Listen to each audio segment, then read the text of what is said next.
Dans une relation, c'est l'homme qui paye ou c'est 50-50 pour vous? C'est l'homme qui paye. C'est l'homme qui paye. Il prend quoi en contrepartie l'homme s'il paye tout? Bah rien. Il paye tout mais gratuitement comme ça? Bah oui. C'est normal quoi. Mais toi t'apportes quoi?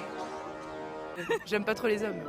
T'aimes pas les hommes? Je vous déteste tous. En fait, les femmes détestent beaucoup les hommes aujourd'hui, mais elles font beaucoup l'amour avec eux. Tu vois, les body counts n'ont jamais été aussi hauts, mais les femmes n'ont jamais autant détesté les hommes. C'est bizarre. Bah c'est parce que quand on n'a pas le choix, on n'a pas le choix. Hein. Les femmes ont des critères, mais lorsque nous, hommes, avons aussi nos critères, elles refusent. Elles ne sont pas d'accord avec ça. Elles qui se battent pour l'égalité homme-femme depuis longtemps. Mais pourquoi donc elles ne l'appliquent pas dans la vraie vie? J'ai remarqué 3 points qui prouvent ces propos illogiques. Et c'est ce que nous allons voir maintenant dans cette vidéo. Donc reste bien jusqu'à la fin. Bien, ici James Greer. J'espère que tu as la forme, mon ami. Les femmes ont des critères, que ce soit financièrement, mais aussi physiquement. Mais lorsque nous, hommes, avons aussi nos critères, on est diabolisés.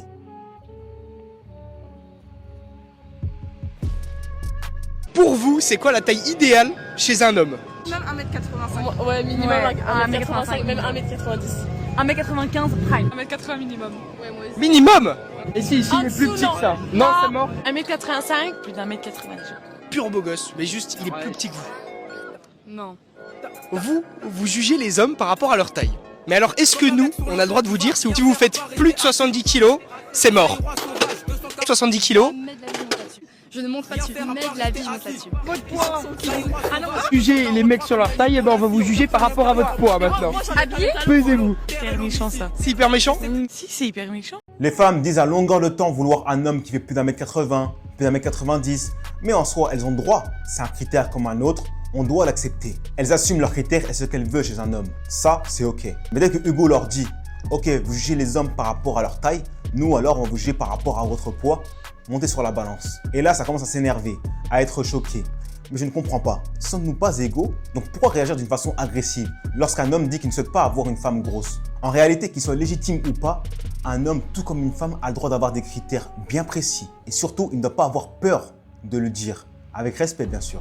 Je pointe du doigt cette contradiction, puisque pour un homme, la silhouette d'une femme, c'est très important. C'est pas méchant, c'est juste un critère non négociable. Comme lorsqu'une femme dit qu'elle veut un homme grand. Pour elle aussi, c'est non négociable. Mais lorsqu'un homme affiche clairement ses critères sur les réseaux sociaux, il est traité de grossophobe, de misogyne ou même que c'est un manque de respect. Alors, lorsque c'est l'inverse, avec des phrases comme « t'es un clochard »,« t'es pas mon style »,« il est moche » ou « tu es trop petit », là, tout le monde trouve ça normal. Et en plus, le pire, c'est que la taille, un homme ne peut pas le changer. Une femme, son poids, elle peut le changer pour la majorité d'entre elles. Mais l'homme, lui, est pointé du doigt pour une chose où il n'a même pas le contrôle dessus. Et malgré ça, il se plaint pas. Il continue à avancer pour ceux qui sont différents et qui veulent évoluer. Et en soi, c'est la bonne mentalité à avoir. Constamment chercher à être la meilleure version de toi-même malgré le fait que tu as un handicap. Dis-moi en commentaire quel aspect de ta vie tu veux améliorer, qu'on en parle en vidéo ensemble. J'aime pas trop les hommes. T'aimes pas les hommes? Je vous déteste tous. Ils vont se faire foutre, tous. À tous, les hommes vont se faire foutre. Complètement. En fait, les femmes détestent beaucoup les hommes aujourd'hui, mais elles font beaucoup l'amour avec eux.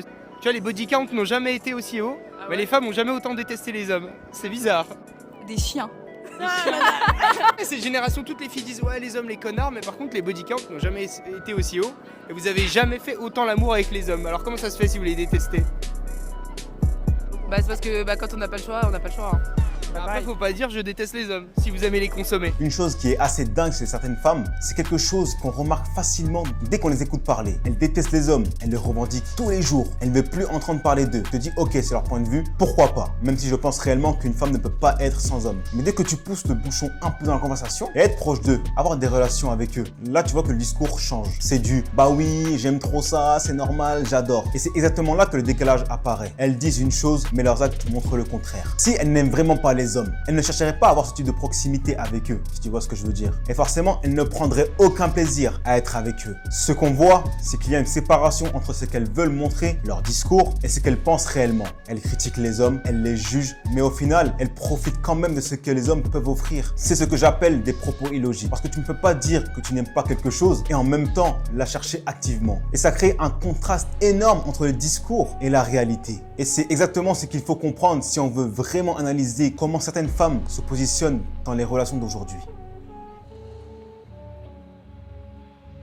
Un mec qui recale une meuf parce qu'elle a un body count trop élevé, un peu tocard, pas confiant. Il a pas confiance en lui. Ouais, je pense que c'est plus ça. Quelques minutes plus tard. Après, c'est vrai que je sais pas, je me dis un mec qui a 60 meufs de body count, je me dis bon, faut vraiment que je sois l'exception. Un mec qui a genre 50 de body count, genre moi, mon ex, là ça y est, c'était trop, tu Bah vois. alors t'as pas confiance en toi? Ah moi j'ai plus que confiance en moi. Bah non, Juste du coup un t'as mec pas confiance en toi? Bah non, mais elle l'a il a pas le droit de comparer. Non mais Je ne comprends pas. non, c'est que je trouve ça un peu dégoûtant.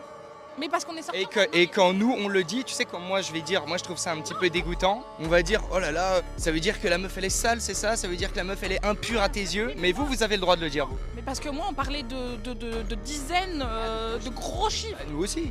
On arrive à un point très intéressant et très sensible, le body count. Je vous dis la définition. Le body count, c'est le fait de savoir combien de relations intimes tu as eu dans ta vie. Et c'est là qu'on voit que certains propos des femmes peuvent être illogiques. Comme vous l'avez vu dans l'extrait, tu leur demandes si le body count, ça compte pour elle. Elle te répond non, ça compte pas. Mais dès que tu leur parles d'un homme qui a eu beaucoup de partenaires, là ça devient ah bah ouais, c'est chaud quand même. C'est exactement ça qui est illogique. Elles disent que ça ne compte pas. Mais quand c'est un homme avec un lourd passé, là ça pose problème.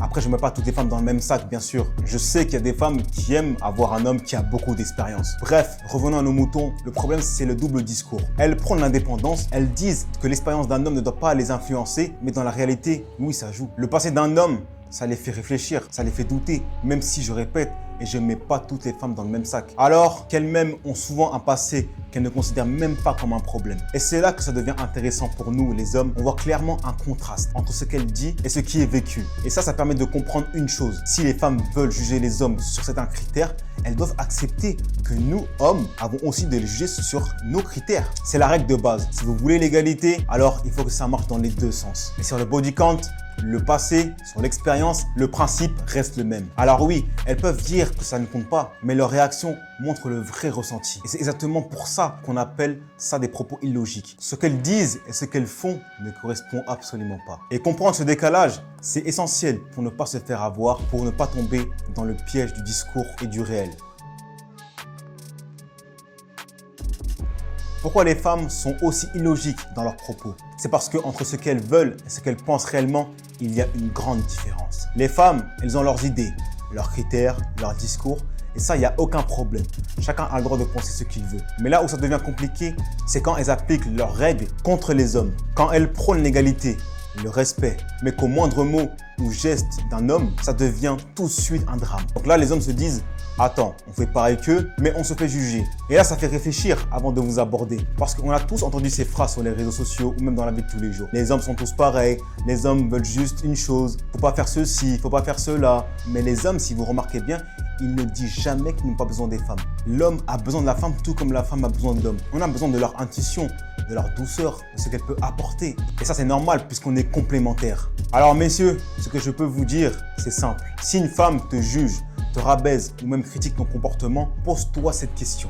Est-ce que tu respectes tes valeurs? Parce qu'au final, vous devez construire votre propre vie à vous et pas pour entrer dans un cadre imposé par quelqu'un d'autre. Deuxième conseil, ne jamais vous excuser d'exister. Si vous avez des critères, assumez-les. Si vous aimez une femme qui vous correspond vraiment, assumez-le. Les femmes critiquent souvent le fait qu'un homme a des critères, mais elles appliquent les leurs sans aucun problème. Troisième conseil, travaillez sur vous, que ce soit le physique, l'état d'esprit, le charisme, l'ambition. Plus vous devenez un homme complet, plus les propos illogiques des femmes auront moins de poids sur vous. Parce que vous saurez ce que vous valez et personne ne pourra vous rabaisser. Et enfin, dernier point, soyez clair avec vos intentions. Si vous voulez construire quelque chose de sérieux, soyez honnête. Si vous voulez profiter, assumez-le. Mais surtout, ne laissez pas les contradictions des femmes vous déstabiliser ou vous faire douter de vous.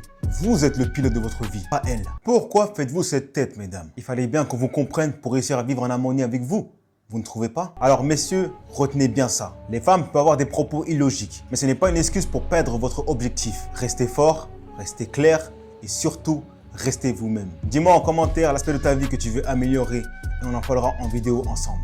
Et n'oublie pas de t'abonner et activer la cloche pour ne rien rater des prochaines vidéos qui vont être incroyables.